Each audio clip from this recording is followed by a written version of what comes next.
خیمے سے باہر آ کر میرا پہلا سوال یہ تھا، میں جمشید کے لیے کیا کر سکتا ہوں؟ تم لیلا کے لیے کچھ نہیں کر سکے تو جمشید کے لیے کیا کر سکو گے؟ کیا تم اللہ تعالیٰ کو بتاؤ گے کہ اسے کیا کرنا چاہیے؟ استغفر اللہ، میرا مطلب ہرگز یہ نہیں تھا، میں نے فوراً جواب دیا، مگر صالح کی بات پر جمشید کو بچانے کا میرا جوش ٹھنڈا ہو چکا تھا۔ کچھ دیر توقف کے بعد میں نے دریافت کیا، اچھا یہ بتاؤ کہ میرے بے ہوش ہونے کے بعد حشر کے میدان میں کیا ہوا؟ تم جب ہوش میں تھے تمہیں اس وقت بھی پوری طرح معلوم نہیں تھا کہ وہاں کیا ہو رہا ہے؟ اسے پوچھنا ہے تو کسی مجرم سے پوچھو۔ ادھر گروہ در گروہ فرشتے نازل ہو رہے تھے اور ادھر مجرموں کی جان پر بن رہی تھی۔ پھر جس وقت سجدے میں جانے کا حکم ہوا تو سارے لوگ سجدے میں چلے اور یہ بدبخت اس وقت بھی خدا کے سامنے سینہ تانے کھڑے تھے۔ یہ ان کی کمر تختہ ہو جانے کا نتیجہ تھا، ہاں یہ ان کی سزا تھی۔ اس کے بعد جب اللہ تعالیٰ نے دریافت کیا کہ میں بادشاہ ہوں، میرے سوا اور بادشاہ کہاں ہیں، اس وقت بھی یہی مجرم سینہ تانے اس کے سامنے کھڑے تھے۔ کاش تم دیکھ سکتے کہ اس وقت ان مجرموں کے ساتھ کیا ہو رہا تھا۔ ان کے دل کٹے جا رہے تھے، کلیجے منہ کو آ رہے تھے، آنکھیں خوف اور دہشت سے پھٹی ہوئی تھیں۔ مجرم بے بسی سے اپنی انگلیاں چبا رہے تھے، مگر مجبور تھے کہ اس وقت بھی ساری کائنات کے بادشاہ کے سامنے سینہ تان کر کھڑے ہیں۔ پھر کیا ہوا؟ ظاہر ہے اس حساب کتاب تو فردن فردن ہونا تھا، لیکن اس موقع پر مجرموں کے سامنے ان کا انجام بالکل نمایاں کر دیا گیا۔ وہ اس طرح کہ جہنم کا دہانہ مکمل طور پر کھول دیا گیا، جس کے بعد میدان حشر کے بائیں حصے کا ماحول انتہائی خوفناک ہو گیا۔ جہنم گویا جوش کے مارے ابلی جا رہی تھی۔ ایسا لگ رہا تھا جیسے وہ مجرموں کو دیکھ کر شدت غضب سے پھٹی جا رہی ہے۔ اس کے دھاڑنے کی آوازیں دور دور تک سنی جا رہی تھیں اور اس کے شعلے بے قابو ہو کر باہر نکلے جا رہے تھے۔ یہ شعلے اتنے بڑے تھے کہ ان سے اٹھنے والی چنگاریاں بڑے بڑے محلات جتنی وسیع و عریض تھیں۔ ان کے بلند ہونے سے آسمان پر گویا زروں کے رقص کا سماں بندھ گیا تھا۔ نہ پوچھو کہ یہ سب کچھ دیکھ کر لوگوں کی حالت کیا ہو گئی۔ انہیں محسوس ہو رہا تھا کہ اس سے قبل حشر کی جو سختیاں تھیں وہ کچھ بھی نہیں تھیں۔ حساب کتاب کیسے شروع ہوا؟ سب سے پہلے حضرت آدم کو پکارا گیا جو پوری انسانیت کے باپ اور پہلے نبی تھے۔ انہوں نے عرض کیا، لبیک و سعدیک، میں حاضر ہوں اور تیری خدمت میں مستعد ہوں، اور سب بھلائیاں تیرے دونوں ہاتھوں میں ہیں۔ اپنی اولاد میں سے اہل جہنم کو الگ کر لو۔ حکم ہوا، کتنوں کو الگ کروں؟ انہوں نے دریافت کیا تو فرمایا گیا، ہر 1000 میں سے 999۔ تم اندازہ نہیں کر سکتے عبداللہ، یہ سن کر حشر کے میدان میں کیا کوہرام مچ گیا تھا۔ لیکن اتنی بڑی تعداد میں لوگوں کی جہنم کا فیصلہ کیوں ہوا؟ میں نے دریافت کیا، یہ فیصلہ نہیں، اس بات کا اظہار تھا کہ میدان حشر میں جو لوگ موجود ہیں ان میں 1000 میں سے ایک ہی اس قابل ہے کہ جنت میں جا سکے۔ دراصل انسانیت مجموعی طور پر ایمان و اخلاق کے امتحان میں بری طرح فیل ہوئی ہے۔ چنانچہ اللہ تعالیٰ کے عدل کے تحت اصولی طور پر اتنے ہی لوگ جہنم کے مستحق ہو چکے ہیں، مگر جیسا کہ رسول اللہ صلی اللہ علیہ وسلم نے دنیا میں بتا دیا تھا کہ اللہ تعالیٰ کی رحمت کے 100 حصے کیے جائیں تو اس کی رحمت کا صرف ایک حصہ دنیا میں ظاہر ہوا تھا اور باقی 99 حصے اس نے آج کے دن کے لیے روک رکھے تھے۔ چنانچہ اس کی رحمت کا ظہور ہوا اور اس نے ناکام لوگوں کی جہنم کا فیصلہ سنانے کے بجائے پہلے مرحلے پر ان لوگوں کو بلانے کا فیصلہ کیا جن کے کامیاب ہونے اور نجات پانے کے امکانات سب سے زیادہ تھے، یعنی مجموعی طور پر اچھے لوگ۔ ہاں، ہر امت کے ان لوگوں کو جن کی نجات بس ایک رسمی حساب کتاب کا تقاضا کرتی ہے۔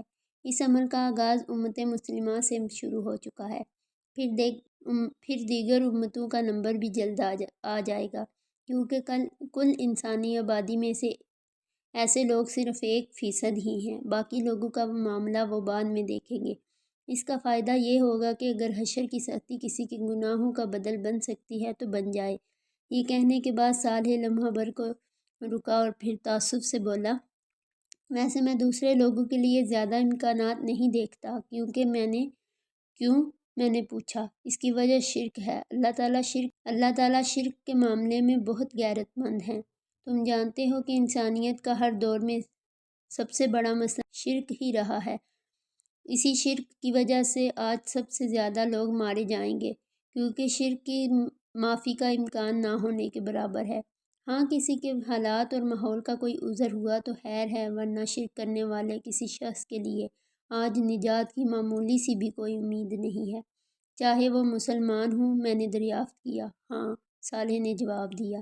شرک جہنم کی آگ کا شعلہ ہے۔ آج یہ لازماً ہر اس شخص کو جلائے گا جس نے اللہ کے سوا کسی اور کو اس کی ذات و صفات یا حقوق و اختیارات میں شریک ٹھہرایا تھا، غیر اللہ کی عبادت کی تھی، اس سے دعا مانگی تھی، اس کو سجدہ کیا تھا، اس کو خدا کا شریک سمجھا تھا اور صفات و اختیارات الہی میں حصہ دار ٹھہرایا تھا۔ اللہ اکبر، لا الہ الا اللہ بے اختیار میرے منہ سے نکلا۔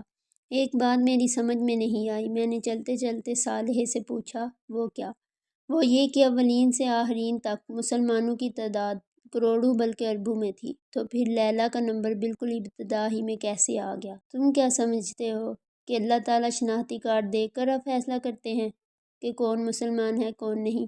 میں سمجھا نہیں کہ تمہاری اس بات کا کیا مطلب ہے۔ مطلب یہ ہے کہ مسلمانوں کی غالب ترین اکثریت نے اپنے لیے مسلمان ہونے کی شناخت پسند ہی نہیں کی۔ بیشتر لوگوں کے لیے ان کا اپنا فرقہ، اپنے اکابرین اور اپنا مسلک ہی اصل شناخت بنا رہا۔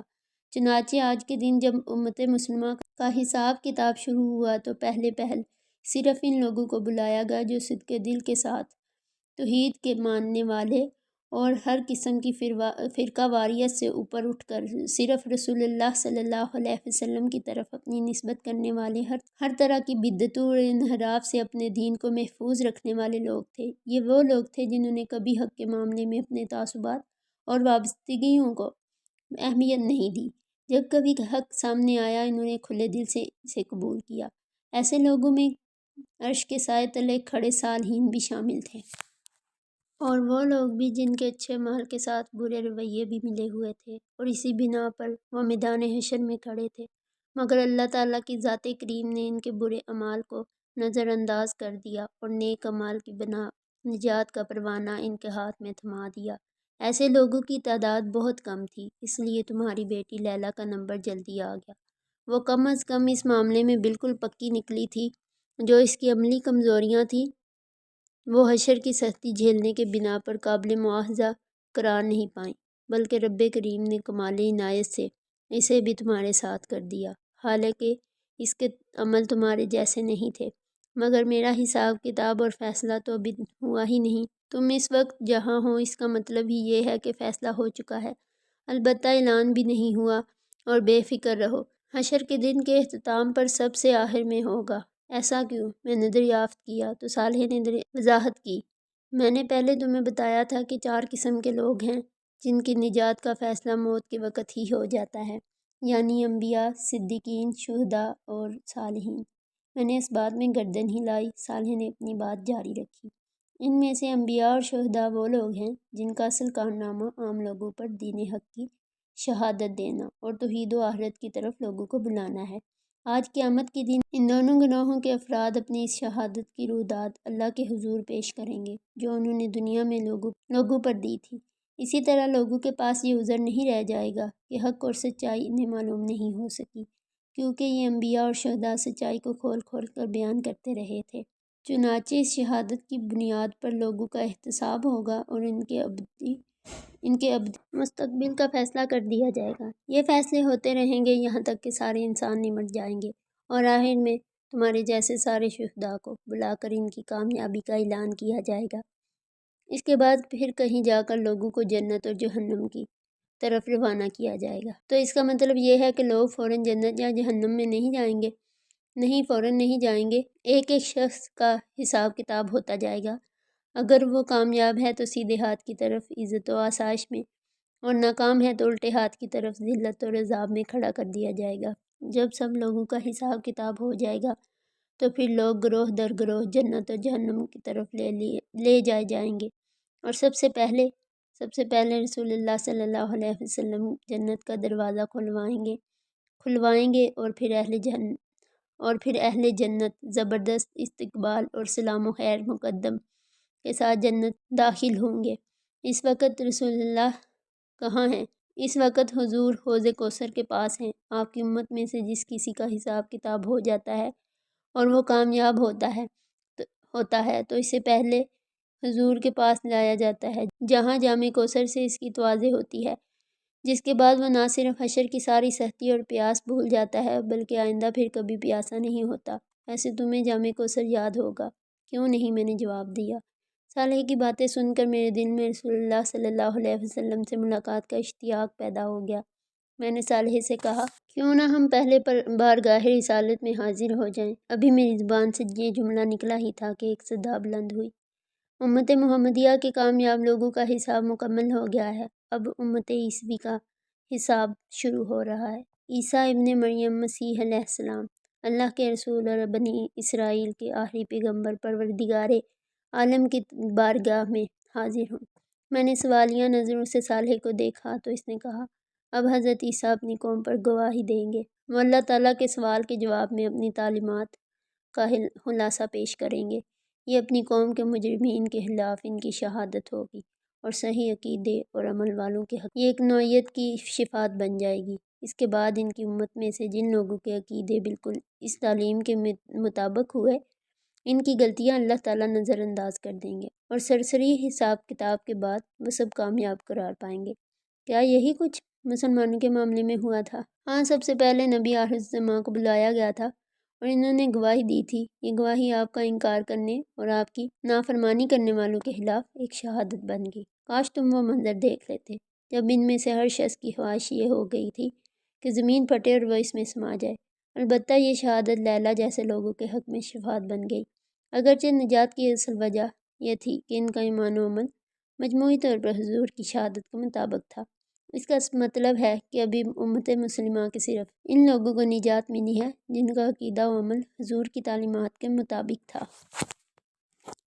ہاں، ان کی غلطیاں نظر انداز کر دی گئیں اور یہی دیگر انبیاء کی امتوں کے ساتھ ہوگا۔ انبیاء کی امتوں کے ان لوگوں کو نجات مل جائے گی جن کا عقیدہ و عمل مجموعی طور پر اپنے نبی کی تعلیمات کے مطابق تھا۔ اس کے بعد میدان حشر میں صرف مجرم اور نافرمان ہی فیصلے کے منتظر رہ جائیں گے۔ پھر کیا ہوگا؟ اس کے بعد عمومی حساب کتاب شروع ہوگا۔ عمومی حساب کتاب؟ میں نے سوالیہ انداز میں پوچھا تو صالح نے کہا، تمام امتوں کے حساب کتاب کا پہلا مرحلہ وہ ہے جس میں وہ صالحین کی کامیابی کا اعلان ہو رہا ہے اور لیلا جیسے لوگوں کو رسمی حساب کتاب کے بعد فارغ کیا جا رہا ہے۔ اس کے بعد عمومی حساب کتاب شروع ہوگا جس میں اعمال کی پوری جانچ پڑتال کے بعد فیصلہ ہوگا۔ ظاہر ہے اس کے نتیجے میں سارے مجرمین زد میں آ جائیں گے اور البتہ اہل ایمان میں سے بہت سے لوگ اپنے گناہوں کے باوجود اللہ کی رحمت کی بنا پر نجات پا جائیں گے اور ان کی میزان کا دایاں پلڑا بھاری ہو جائے گا۔ ان کا میدان حشر میں خوار و خراب ہونا ان کی معافی کا بہانہ بن جائے گا۔ اسی کو میں عمومی حساب کتاب کہہ رہا ہوں۔ البتہ کچھ لوگ ہوں گے جن کو آخری وقت تک کے لیے روک دیا جائے گا اور حساب کتاب کے لیے نہیں بلایا جائے گا۔ یہ وہ مومن ہوں گے جن پر گناہوں کا بوجھ بہت زیادہ ہوگا۔ ان لوگوں کے لیے انتظار کا یہ انتہائی طویل وقت ہزاروں بلکہ شاید لاکھوں سال تک چلتا جائے گا، جس میں انہیں یہ بدترین سختیاں، مصیبت اور پریشانی جھیلنا ہوگی۔ پھر کہیں جا کر ان کی نجات کا کوئی امکان پیدا ہوگا۔ وہ امکان کیا ہوگا؟ وہ امکان اللہ تعالیٰ کی اس رحمت کا ظہور ہے کہ وہ اپنے عدل کے مطابق لوگوں کو مکمل سزا دینے کے بجائے حشر کی سزا کو ان کے گناہوں کا کفارہ بنا دے گا اور اس کے بعد ان کی معافی کا سبب اپنے نبیوں اور خاص کر رسول اللہ صلی اللہ علیہ وسلم کی اس درخواست کو بنا دے گا کہ ان کا حساب کتاب بھی کر ہی دیا جائے۔ مگر حشر کی اتنی تکلیف اٹھانا اور پھر نجات پانا تو کوئی اچھا طریقہ نہیں ہوا۔ میں نے تعصب بھرے لہجے میں پوچھا تو صالح نے جواب میں کہا، اچھا طریقہ بتانے ہی تو انبیاء کرام آئے تھے کہ ایمان لاؤ، عمل صالح کرو اور اب کوئی غلطی ہو جائے تو معافی مانگ لو۔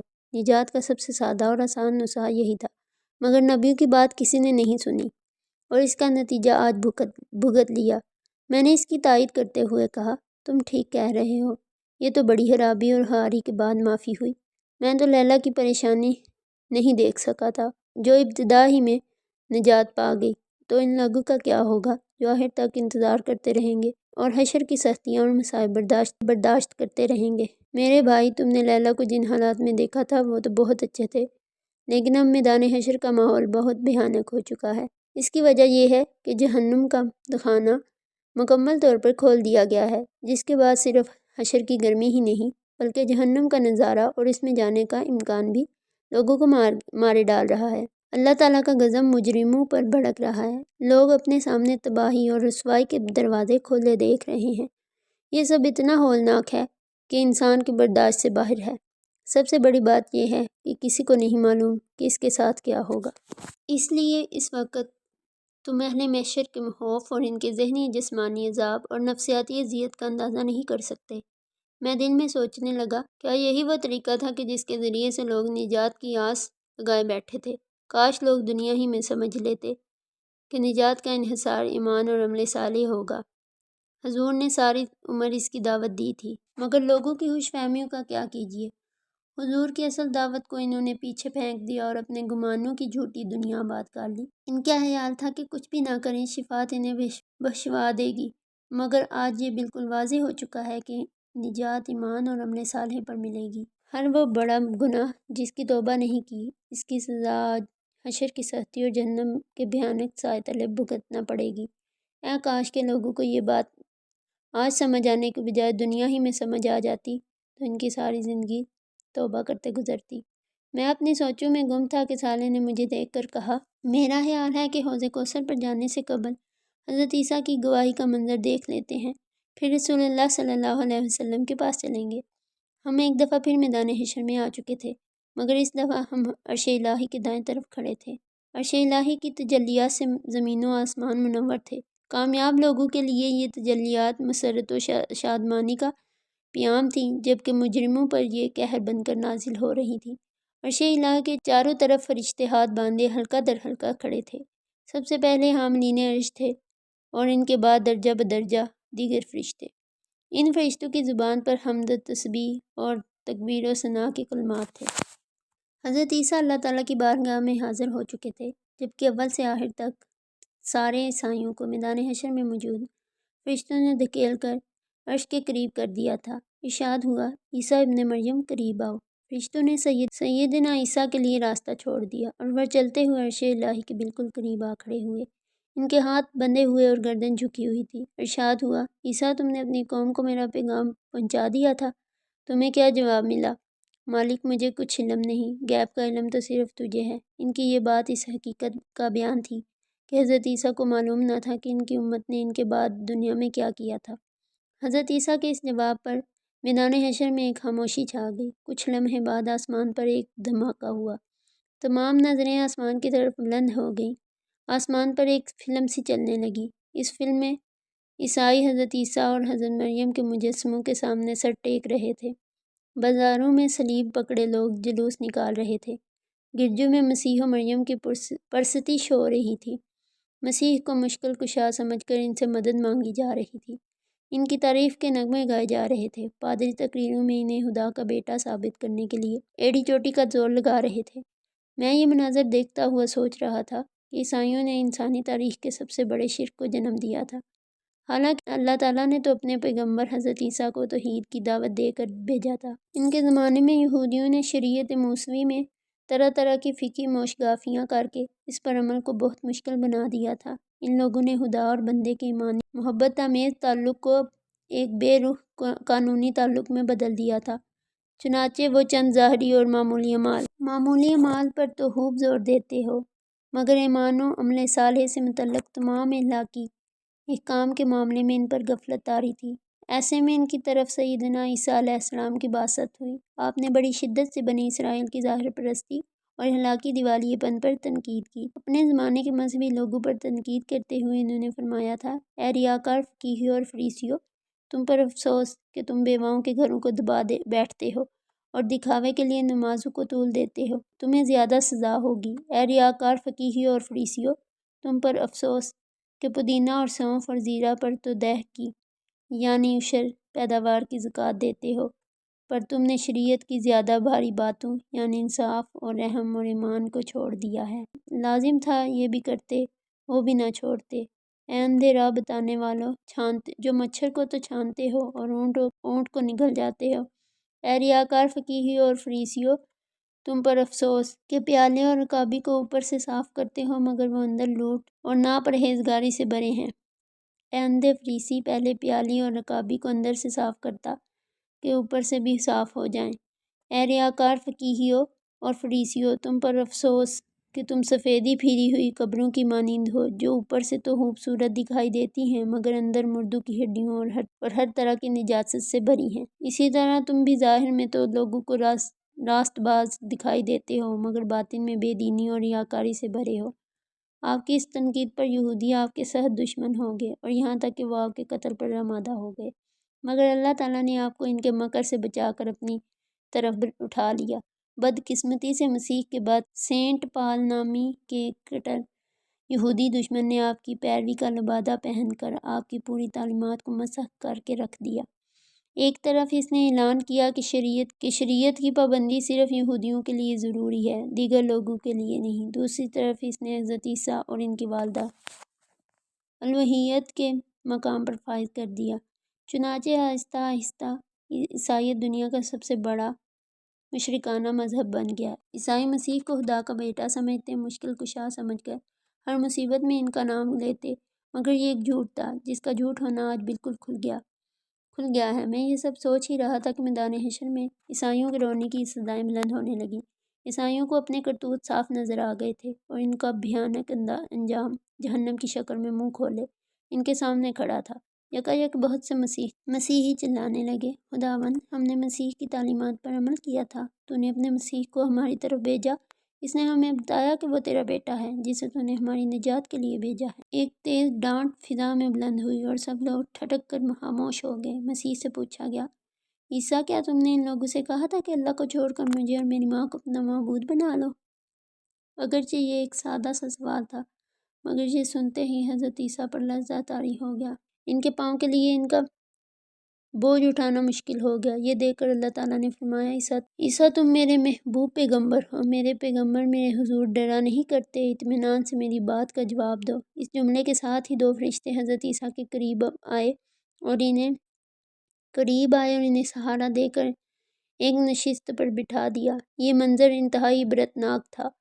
سیدنا عیسیٰ خدا کے ایک انتہائی عزیز اور محبوب پیغمبر تھے مگر بدقسمتی سے وہی انسانی تاریخ کی ایسی ہستی بن گئے جنہیں سب سے بڑے پیمانے پر اللہ تعالیٰ کے مقابلے میں لاکھڑا کیا گیا۔ ان سے دعا و مناجات کی جاتی اور ان کی حمد و تعریف کی جاتی، ان کی عبادت و پرستش کی جاتی، مگر آج اللہ تعالیٰ کے ایک سوال پر ان کی جو حالت ہو گئی تھی وہ ان کو خدا سمجھنے والوں کو خون کے آنسو رلانے کے لیے بہت تھی۔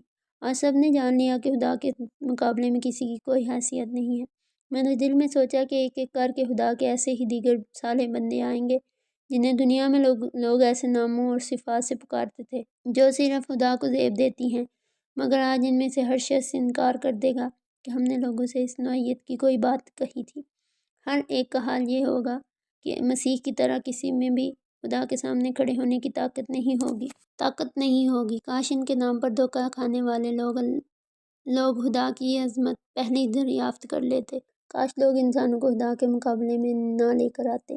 اس دوران میں حضرت عیسیٰ پر خشیت الہی کا غلبہ کچھ کم ہوا تو وہ کرسی سے کھڑے اور عرض کرنے لگے، آقا تو پاک ہے، میرے لیے کیسے روا تھا کہ میں وہ بات کہوں جس کا مجھے کوئی حق نہیں۔